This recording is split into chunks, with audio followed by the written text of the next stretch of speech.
Hello, everybody. It's Dave Neal, stand-up comic and host of Bachelor Nation News. We have an update in the Bachelor Clayton Echard paternity scandal.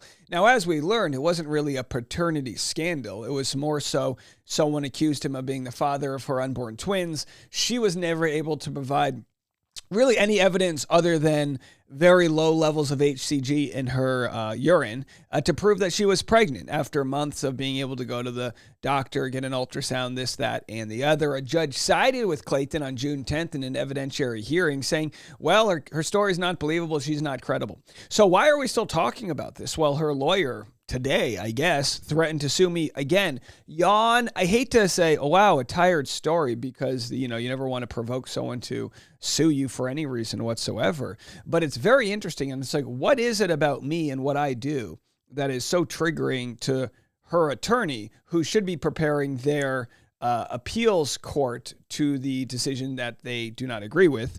They again accuse the judge of being impartial to the celebrity nature of The Bachelor. I don't know. I mean, it's like, look, take a loss when you get one, just take a loss. But I guess he's not being paid to take a loss here. Well, he now is saying, why not take this to court? This being a very specific issue over something I covered yesterday. Now, what's complicated with what I do on a YouTube channel is there are times when I'm a journalist, when I'm covering a story, presenting the news, and then there are times when I'm really a content creator commenting on a story that already exists. You just have to be able to put on the hat in whichever direction it's supposed to be in and know when it is something where you're just doing commentary. Yesterday was the case of commentary in the sense that I'm not breaking a story. I'm just commenting on the internet, the Justice for Clayton community that dunked over her attorney. He posted something. They said, that's not true. He said, prove it. They did. And then all of a sudden, well, we might as well sue Dave over it. Like, what are we talking about? Why am I so attractive to her attorney? Probably comes down to, I would say, and I don't mean this with any sort of ego, I would say I'm the biggest content creator and I am the reason the story continues to be spoken about when there's news to talk about. So with that, I mean, I've covered this from the beginning. I've been the one that's been in the sort of crossfire as she's tried to sue me for an injunction against harassment, threatened multiple times. She threatened me multiple times with defamation lawsuits. He sent me bizarre, almost love letter-like level emails, like a 15-pager. I think I didn't even read it here once. It took me over half an hour to read. Unbelievable stuff saying, you'll know when I'm threatening you. This isn't a threat, blah, blah, blah. And of course, how timely that he sent that to me on the morning of my baby's baby shower. So he likes, look, I don't know.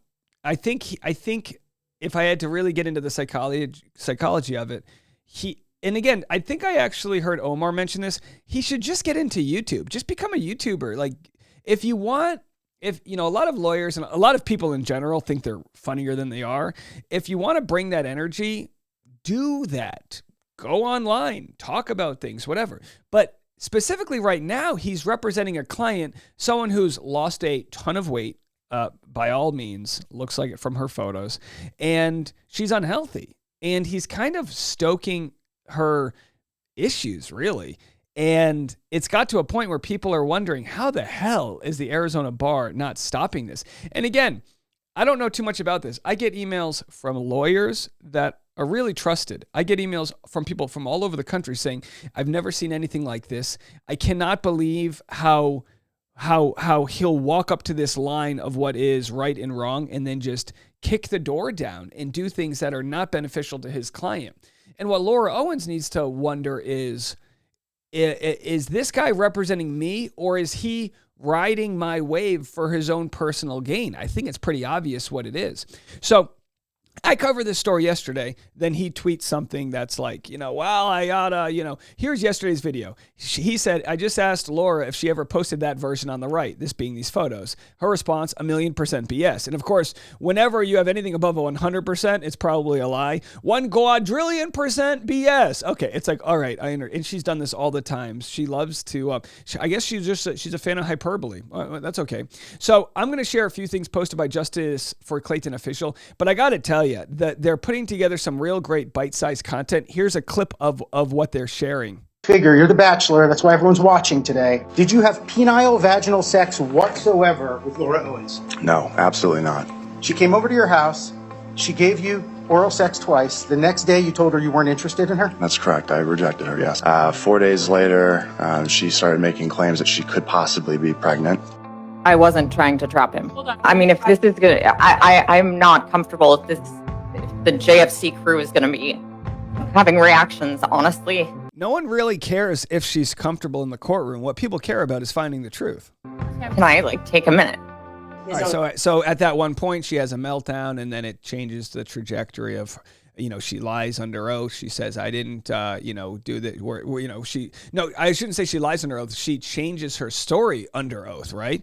From, I didn't go to the Mission Viejo Planned Parenthood, I went to the LA one. Look, we can't relitigate the whole thing right now. We'll have our day and time to do that. But what's interesting, and, again, they've just posted these brilliant memes here, but I wanted to get to the part where they cover what's going on today. Dave Neal posts new YouTube video about Clayton scandal. Laura Owens, I can't believe it. I understand it. She says this is where she cried, but without any real tears, trying to make it look like I'm just such a bad guy here for pursuing the truth. So here's what happened today.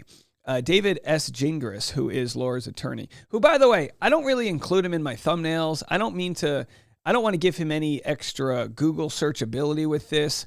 I'm more, sort of pursuing of the truth. I don't care about what he did in his past or DUIs or past bar complaints.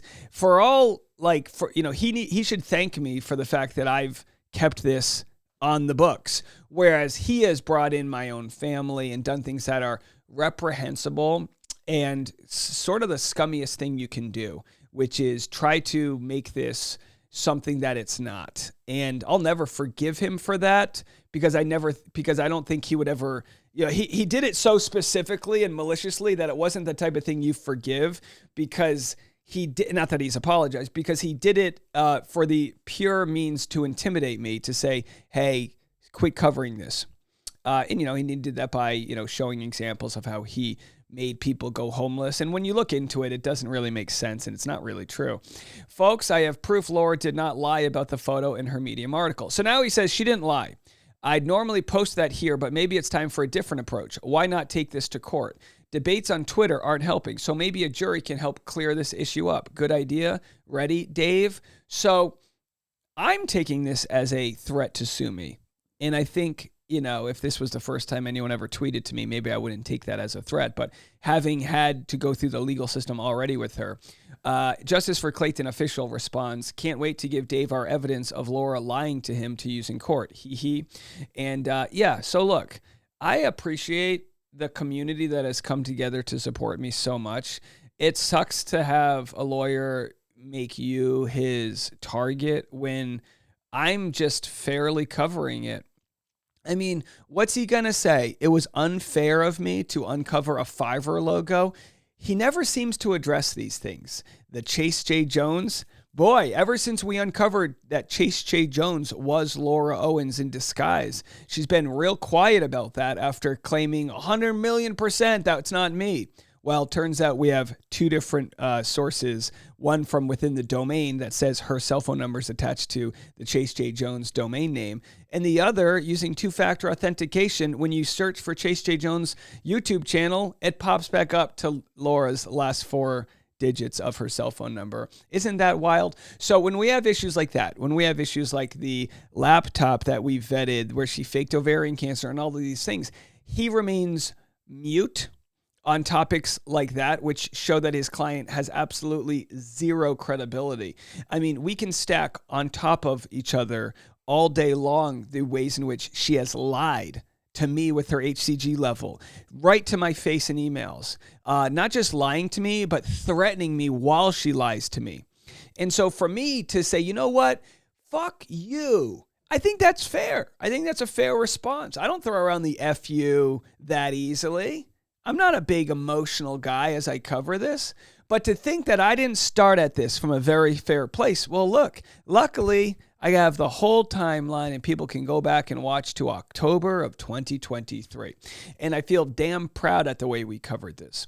So anyway, he's now saying he wants to take people to court that he disagrees with. Boy, that's not a real free speech thing to do. Isn't this a free speech lawyer? We almost forget that, don't we? PSA, when someone uses superlatives like 1 billion% or 1,000%, they are full of shit. I agree with you 100%. You see what I did there? So he says, sorry, guys, I've discussed this with Laura and have the evidence. You are 1,000% wrong. Laura didn't edit that photo. Amazing that this is just another JFC lie, but that's all it is. I'll explain when I have time. So we're very much looking forward to that. And then Tanya responds, cool. Are you going to address the irrefutable proof that Laura did, in fact, post the edited pregnant belly photo that you insisted she hadn't? The proof is undeniable. So we have to be very careful the way words are used here. And I'm going to share with you exactly what I mean. So he says this, I don't even want to call it a veiled threat. He is threatening to sue and take to a jury this issue over whether or not his client is a liar. I mean, why would you waste your time? Don't you have a family you care about?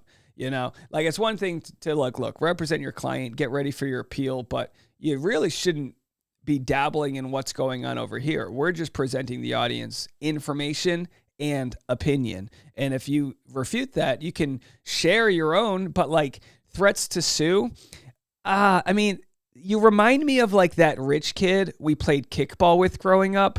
And when he lost, he took the ball and ran home. That's how I'm kind of feeling you, David. We can play kickball. You can get your ass kicked on the kickball court. You can beat me on the kickball court. And then we can just go home. The kickball game can be over. We don't have to go, how about let's see if a jury thinks that I won on the kickball court. Okay. Listen, don't we have better things to do with our time? So anyway, we have responses from people, which is what we love about the internet, because this happened hours ago. So the fact we have responses coming out is so interesting. Hours ago, someone said, you just said that she did not post it. We proved that she did post it. She lied. He said, I just asked Laura if she ever posted a version. Her response, 1,000,000%. Talked to Laura about this. She said she never posted that weird version of the belly image. Honestly, given how clearly helpful the first version is, why do you think she would make minor edits to that second version? That's just silly. The first version makes the point completely. I think the point is that people found that there was edits within the photo that made it look distorted. And if you're sharing a distorted image, what else could you be lying about? So then people respond, in all seriousness, please stop threatening to sue everyone. It's been a year of you threatening to sue. Dave didn't post the side-by-side photos. You and Laura did. Dave only did a commentary video after posters showed metadata proof the photos were false. Your obsession with Dave is really unsettling. And no, David Gingras, journalist talking about a case is not the same thing. Someone said, I'm a photo editor. Please use me before submitting anything to court. Her pics have been too obviously messed with when you zoom in. I'll help my girl out for free. Laura needs to clear her name so she can take more dads to court. I believe she has the power to bring Jesus back. All right, I'm sensing sarcasm there. Someone said, I'd really love to see that proof. I won't share it with anyone, and I'd personally apologize to you both. Would you send it to me, please? And then we have a response from Lauren, who again has been under attack by him. And she says, I maintain that Laura Owens is not delusional. She is a criminal. That being said, David Gingras might be delusional. He was shown evidence that his client did lie about the photo in her Medium article. And Seeking Justice for All Victims of Laura Owens said, this is how you deflect and move the goalpost when you're caught red-handed lying. Here is David now claiming his lying client, Laura, did not edit the photo in question, when the question at hand was whether she posted it and then later deleted it on one where she posted it and then later deleted it on one of her Medium blogs after the JFC community had pointed out the obvious Photoshop evidence in the photo. She had to cover her tracks, so she deleted the evidence. Unfortunately for her, archived sites maintain the metadata. Nice try, David, but the question was not whether she edited the photo, but rather whether she posted it. She denied that she did, and this archive site proves she posted it. There it is. Folks are saying, I think we need to get a wellness check on this guy. I mean, look, I don't know what's going on. Bruce with a great response. And by the way, Bruce is going to be on the channel on Friday. Editing versus posting with a byline. Attending versus making and canceling an appointment. Donate versus pledge to donate. Cult versus arbitrary humans reading court filings. Words matter. I agree, Bruce. I think words matter. And you would think an attorney would be impeccable with his word. I would love to gift him the book, The Four Agreements. But I think he knows what he's doing. And I think, he's using some of that Diddy baby oil to sort of wiggle his way out of corners, metaphorically speaking here. And the audience is just not going to let that happen. So if they say, oh, Dave's made 100 videos, or the audience is a cult, or all these crazy people, just remember, this is an audience of people where justice is really important. And they're going to continue to correct you like bumpers down the lanes of a bowling alley to make sure that we steer this thing in the right direction. My advice, not that you need it from me, is to worry less about what we're doing over here and worry more about keeping your client out of jail, for fuck's sake. That's it, folks. Let me know what you guys think. If you enjoy what I do here, you can subscribe to the podcast. Of course, we do it twice a day. Scan that right there, and you'll get all the content for free, 25 minutes in the morning, 25 in the afternoon. We'll see you then.